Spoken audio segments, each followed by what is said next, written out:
Today we are going to learn how to create something like this using Photoshop and some custom brushes. The brush set specifically used for this tutorial were created by a very talented artist named Deherme, and he or she is in DeviantArt. I'll link some of his works in the links below, as well as the brush set that I'm using.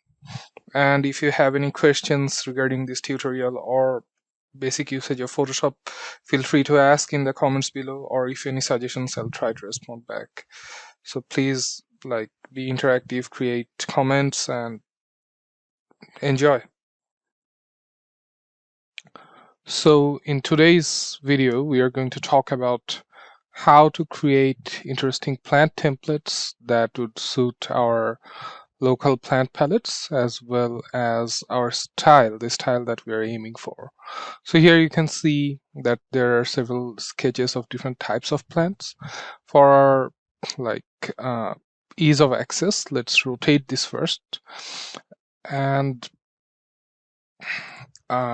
just keep in mind that all the keyboard shortcuts that I press along with this tutorial would appear right over here. So say if I press F, you can see that right over here.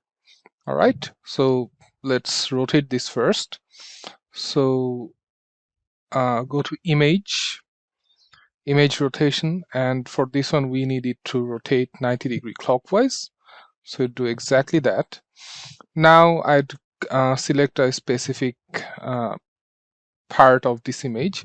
For example, if I want the juniper to select first, I press L for the lasso tool and select it very roughly and copy. So Ctrl C, and then create a new file. So Ctrl N and create like a respectable size. In this case, let's create a 2000 by 2000 pixel file. Now paste. Now you can see that we have the outlines. So let's try to trace the outlines first, because that would give us a rough idea of how to paint and what to paint. Keep in mind that I'd be using layers very thoroughly, and yeah, so just keep that in mind. So create a new layer and start drawing on the pencil drawing.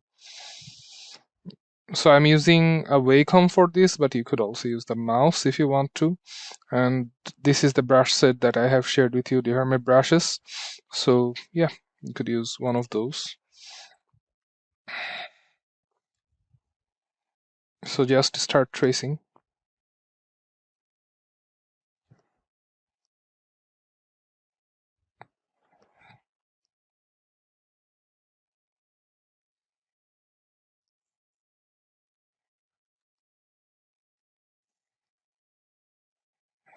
It's always good to kind of see some references so that you don't differ from the reality too much. So yeah.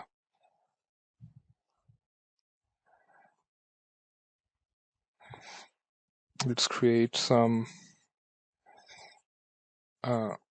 darker color in the center for the trunk.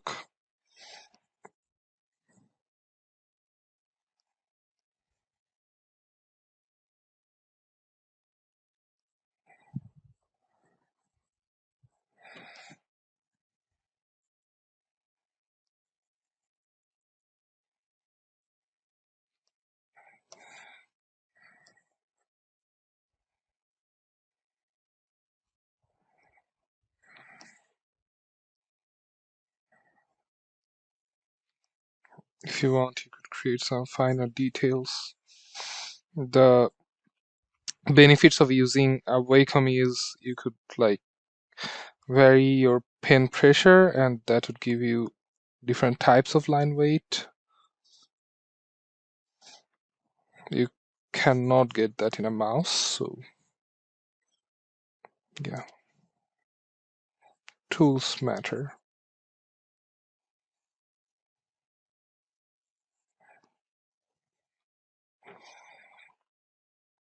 So now I'm happy with my outlines for the branches. Now let's create the foliage. So I'd create a new layer, get it underneath the foliage, and now I'd select a color, maybe something like a bluish green of sorts, and then select a different brush for the paint. This is one of my most favorite brushes, brush number 175, and you can start painting.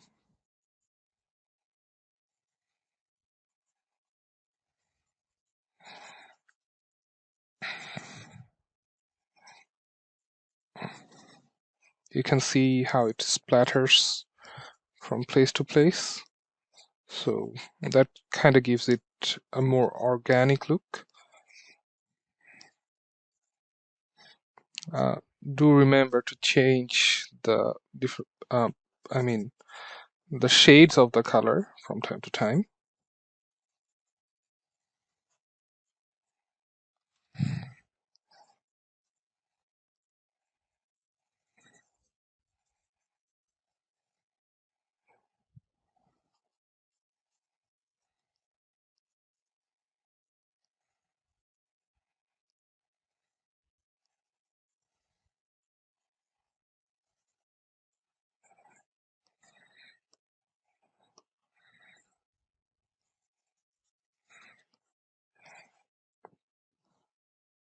Some lighter ones.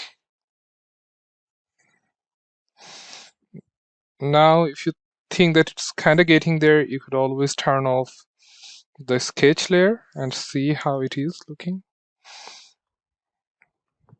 and make it a bit more refined if you want to. I might need the outsides a bit more scattered.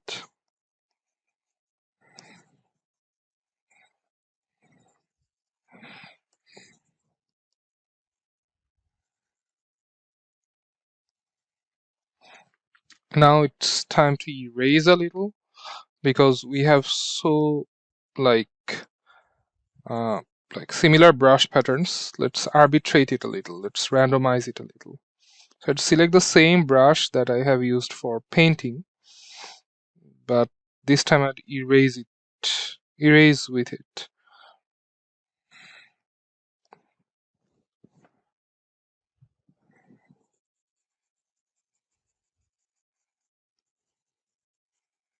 You can see how it erases.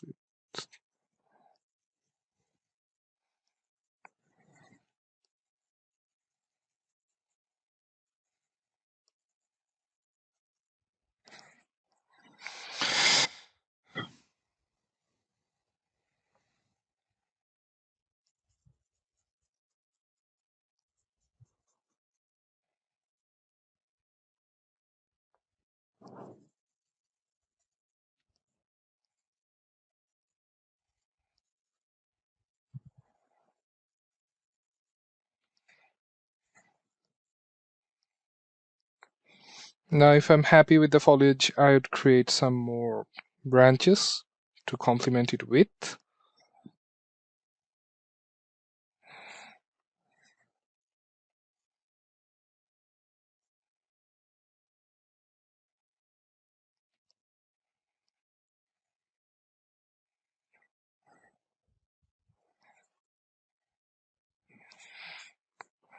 Now if I'm happy with this, I'd try to create a shadow as well, because it's always important to have shadows. So in order to create shadows, I'd have to hide my background layer of white, press Ctrl Alt Shift E. That way I'd create a duplicate layer with everything that's visible, and Ctrl click on that thumbnail. Press Alt backspace to get this foreground color, which is black. You could create any kind of foreground color. You could also create like a gray or something, but I'm choosing black.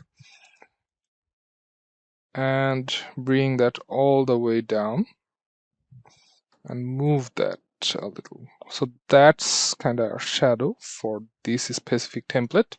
Now, if you don't like the shadow that is being cast on right underneath the tree, you can always delete parts of it. So Control click, select this and delete.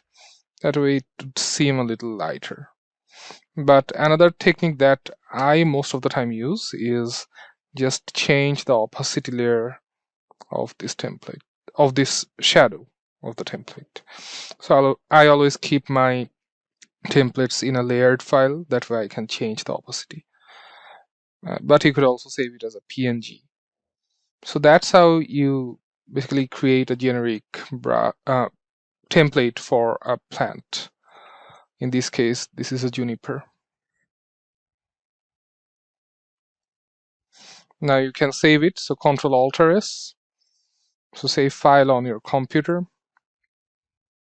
And you can always save it somewhere where you can find it later on. So maybe plant templates.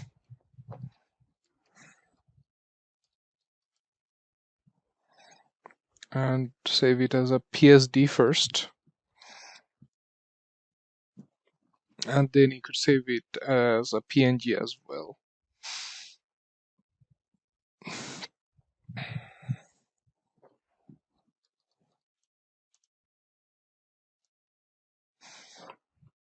Now let's create some more plants. I just shift through these. I use different types of brushes, but yeah,